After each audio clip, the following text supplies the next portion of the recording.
Hello again. The theme for this session is God's dream of love. So we're looking at love and the family through the eyes of Pope Francis and as he expresses it in his teaching on the joy of love. So welcome again, Julie. Thank you, Pat. In this section, the Pope uses the very well-known extract of St. Paul in Corinthians, love is patient and kind, not jealous and boastful, and so on. Something that maybe we could get at one level loved, but also maybe people are a bit tired of or used to, or we know it so well that we don't really reflect on it. Does he bring anything fresh to you? He certainly does, and it is, it's absolutely right what you're saying there, is that sometimes we can overhear something that it actually loses its power, or we just tend to kind of hear it as words. It's very familiar words, but we forget to kind of dig a little deeper into them. And I think that's what Pope Francis is doing for us in this letter. And what he's saying is, he's representing these words of St. Paul's, which Paul originally intended them to kind of illustrate the features or the characteristics of Christian love. And of course, in a letter, a teaching letter, that Pope Francis has written to us, in a letter that is all about marriage and the family, well, that's where love grows and blossoms. So really what the Pope is doing here is representing this vision of Christian love for the family and in the context of the family. And I think it's important to say that in this, he's not offering us kind of platitudes or ideals of what love are. What he wants to do is to freshen up these words for us and to help us to insert them into our everyday practices. So they're very practical, and they can be very challenging because they have to speak into the reality of our situations, and sometimes they're smooth and sometimes they're rough, but that's what he's trying to do. And he's saying, that the Pope is saying to us, there's no such thing as perfect love.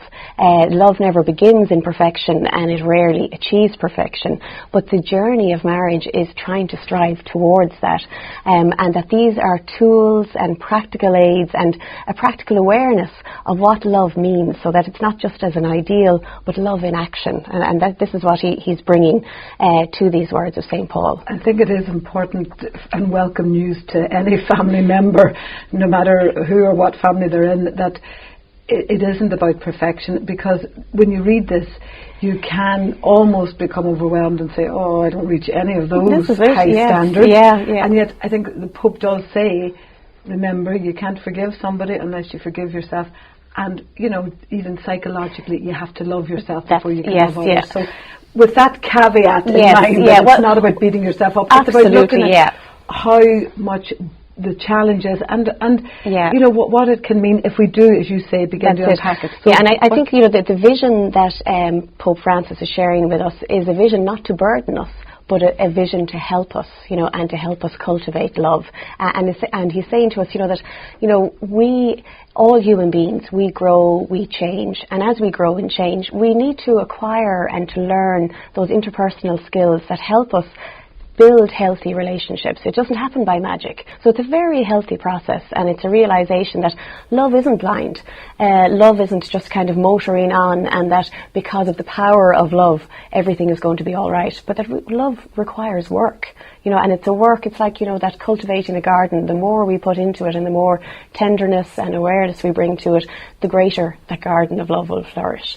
So in your reading of it, what things struck you that were fresh and new, that you thought, I like that? Yeah, well, it was interesting because, again, the Pope presents us at the very beginning of this chapter with the actual words from St. Paul, but then he takes those words and he unpacks them, and he uses particular headings that might deviate from the actual text of St. Paul, but it's really kind of communicating to us these are the essentials, these characteristics of love. And he's basically, even through that, he's saying that love isn't just an ideal, or love isn't a feeling or an emotion. It's a feeling that's accompanied by actions and attitudes, and a conscious awareness. And I suppose there was a number of things, obviously the love is patient, that's the starting point. And when he talks about patience, really he's talking about, I suppose, an ability to pause, an ability to think before we act, to take that moment of pause, so that we're not kind of down a road before we actually realise, that it's too far. That often happens. Yeah, so it's that idea of if something is frustrating us, if somebody is annoying us, rather than jump in with our criticism or jump in with our attack, that we actually allow ourselves that moment to pause. And I suppose he uses the phrase, Pope Francis, recalls that passage from the Old Testament where, divine love, God's love, is one that is slow to anger. So that's a great sense that in our own lives, in our own relationships, can we take that extra moment or two that can make all the difference, that can stop us maybe from saying a word or that is going to be harsh, that is going to be hurtful. And we know that when we start down that road, it never actually improves the situation. Yeah, and what I liked about that section, he talks about, he ties so many things into mercy, and he says that the patience is tied into, I have the power, I may even be in the right. Yes, and it's tied in with compassion, so it's always related to the other person, because you're compassionate towards somebody, you're patient, you're slow to anger towards another individual. So it's really kind of going outside of myself or beyond myself to say that there's another person in this relationship and I can actually show mercy, show compassion, take that moment, and that can transform things. I mean, it does say that we need to love ourselves, but that the ultimate thrust then in that is that we are loving in a communal, family, community, societal context. That's it, and that's really one of the key positives of love, and that how it flows out beyond ourselves and has that contribution to make, and he moves directly again to treat that love is kind, and I think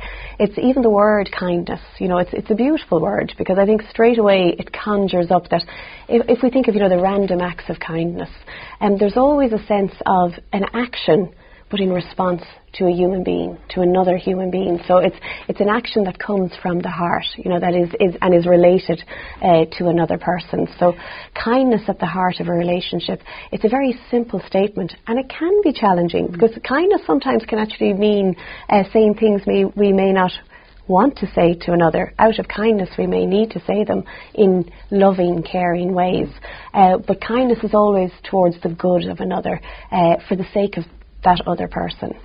So it involves an element of truth as well. And I think, the year of mercy, really in all his teachings during that year, and it carries in through here in the joy of love, tenderness is at the heart of how we are with one another. And again, St. Paul's letter is showing us in Christian love how we are with one another. And tenderness, kindness, patience, they're key features of how we can live with one another, and that living starts in the family. One of the lines that I'm always interested in is jealousy. Love is not jealous or envious, because I think it's a very under-acknowledged emotion. Because he really acknowledges, that jealousy has more to do with ourselves than the other person. That very often jealousy is out of a sense of our own imperfection, or a sense of that we haven't achieved. So the jealousy isn't about what the other person has achieved, but how that reflects on what we haven't achieved, or things that we don't have. So he's very real in those terms, and if you think about the family unit, we don't like to admit that we're jealous of other people, but the reality is that there are often times when we are. It's important to note, he does say, an emotion is an emotion, it's neither good or bad. He quotes Thomas Aquinas on that. That's not modern pop psychology. He goes right back to emotions are, they're neither good nor bad. It's what we do on foot of that. And in this chapter in particular, he mentions that a number of times in relation to other aspects as well. That it's when we act on them is where the caution comes in. That emotions are there. We have to face them and explore them, but then we need to discern the appropriate action out of them. And that's, I think that's a key thing that Pope Francis a key practical tool that he gives us in this chapter. And, sibling rivalry is very common, and sometimes people use sibling rivalry as, we'll encourage this younger sibling maybe to study more or to achieve more by kind of overemphasizing somebody else's seeming achievements, And sibling rivalry is there, but also there can be the rivalry between parents, and one parent sees the other more successful in their job, or even jealousies like, well, they get more leisure time, or they happen to have, more friends, or those kind of things, that we can look at another person's lives, and instead of celebrating that they have a life maybe, separate to us as well, that where they're accomplishing and everything, and And instead of celebrating that, we might be a little bit jealous of it, you know. And then even parent to child, you know, a parent as they get older and see the youthfulness and the fun and everything that is going on for the life of a young person, there could be maybe a tendency there to kind of, you know, have little twinges of jealousy that, you know, wouldn't I love to be back there, or, you know, so it's a normal, natural emotion. He also talks about arrogance and boastfulness with an unusual twist. He does, actually, yes. When he talks about boastfulness, I suppose he's talking about that need to kind of puff ourselves up, and that within a family, you know, there might be times where somebody within that family feels the need to be dominant, to be, you know, over other people, and that need to kind of, as I say, literally puff yourself up. And that comes with an arrogance as well. But again, it's rooted in possibly an insecurity, so it's again far less to do with the other person than with the individual who's being boastful. I suppose the twist that he puts on it, you know, and this is around maybe the arrogance as well, is that when he's talking about arrogance, he's talking about sometimes that within a family we can kind of be very arrogant towards members of the family who don't have faith. Yeah. You know, we might be expecting it to be the other way around, you know. But he's saying that, you know, if there are people who aren't in the same space as you as regards faith, it's not to kind of criticize them or lord over them or say how much better I am than you are because you don't have this faith, but it's actually to be compassionate to them and to actually meet them where they are. And it's interesting that, you know, he consciously wrote those words and put that twist into it. So it's a reminder to us, you know, that not to be complacent in our faith and not to be complacent in how we perceive others in the family. It also ties in, you know, and aside from faith, it ties in with that need for competitiveness and that need for dominance, that we don't have to be superior in the family, that the family is the place where we all need to find our way and be accepted in that, and be accepted that we won't all achieve the same. And we won't all want the same, and that, you know, that we have to be very reluctant to put in the judgments on that. That word competitive, I mean, that is something in modern society that is a huge pressure in schools or anywhere else for people to compete, to succeed. And along with that comes another word that he talks about that's unfortunate, that is not helpful, is comparison. And like Teresa of Avila said, comparisons are the death of the spiritual life. And that this love that Paul talks about and that the Pope explores has no room for that kind of competition or comparison, because people are unique and are being encouraged to flourish. I think that's the key point, that as soon as we begin to compare, we're actually diminishing the uniqueness of the other. You know, that we're saying ourselves. You know, that we live side by side, but we are unique individuals, and our role together is to allow one another to flourish and to build up rather than knock down. Now, once said that the two hardest words in the Bible were patient endurance. We have this line from Paul: love bears all things, endures all things, hopes all things. Yeah, it's dense. It's very dense. Yeah, and in some ways, you know, he say love bears all things. You know, he actually again brings maybe a different reading to it that we might take. You know, typically when we think of bears all things, it's kind of that endurance. What he's actually talking about in this instance is the ability to use the tongue wisely. It's actually nearly going back to that original sense of patience, of actually holding back, and I suppose again it's that sense of accepting the other for who they are. People even from outside the church offering this advice to couples. You know, you'd say to a parent, how do you talk about your spouse in front of your children? You know, do we criticize? You know, are we negative about them? You know, this is bearing all things sometimes means that we are considerate of the other person, that we're compassionate and caring, and that we don't take the opportunity to literally to badmouth them. And that's really important, you know, that how we model, how we speak about one another to our children. So that's an interesting twist. It wouldn't necessarily be the first thing you'd think about as regards bearing all things. We know that families are living lives of love and care for one another, and at the same time enduring tremendous stresses. You know, daily, you know, 24 hours a day, 7 days a week, you know, and we see heroic examples of love in families. You know, if we think of the work that carers, by one example, do in a home. Carers, and now we see, couples who have shared 60 years of marriage who are now living as carers of one another. That's a whole different aspect of love, and it creates a new kind of love and a new expression of love within that relationship. You see, say again, elderly people in their 70s, their 80s, caring for their adult children with disabilities, still getting up in the middle of the night, and in that love, somewhere getting the energy to bear this, to endure this, and to live this.